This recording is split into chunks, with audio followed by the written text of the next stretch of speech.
Le 13 mars, la Chambre des représentants américaine a adopté une proposition de loi demandant au réseau social de rompre ses liens avec la Chine. À Bruxelles, la Commission européenne mène une enquête pour vérifier si le réseau social respecte bien les textes juridiques.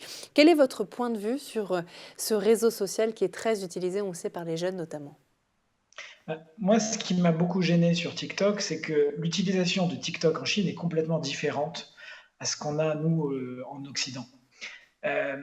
Donc ils ont un outil qui, est interdit, alors les jeunes n'ont pas le droit de l'utiliser entre 22 heures et 6 heures. Ils ont des pauses numériques, et c'est du contenu surtout très éducatif, un peu au mode YouTube où on n'est pas sur du contenu très rapide à 30 secondes, on swipe et au bout de 3 heures de vision, on se rappelle même plus de ce qu'on a vu. On est sur des choses beaucoup plus éducatives, beaucoup plus longues et qui, qui ne sont pas aussi dangereuses que ce qu'on a nous aujourd'hui. Ça, c'est le premier point.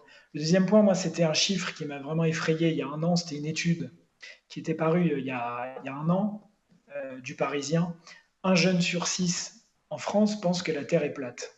Alors pour moi, hein, on en est, c'est le summum de penser que la Oui. Terre est plate, hein.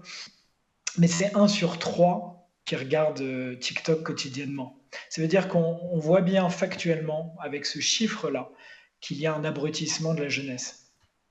Donc TikTok pour vous, c'est aussi une intrusion, une manipulation d'un pays tiers par le biais d'une plateforme numérique. Quand je parlais tout à l'heure dans ma question, effectivement, des liens avec la Chine, ce que recherche notamment la Commission européenne et la Chambre des représentants aux États-Unis.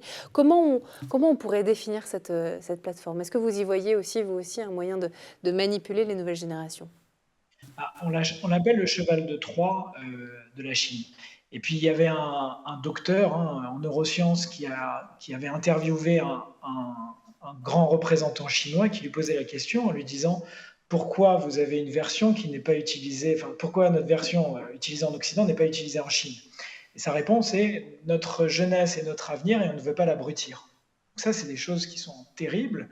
On a des chiffres qui commencent à démontrer qu'il y a un abrutissement de la population et ce chiffre de la Terre est plate est vraiment factuel et terrible.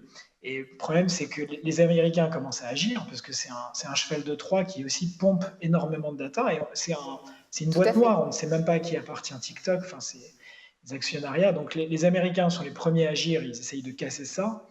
Mais en Occident, enfin je veux dire en Europe, on est dans la réaction est très lente et on n'a toujours pas bougé.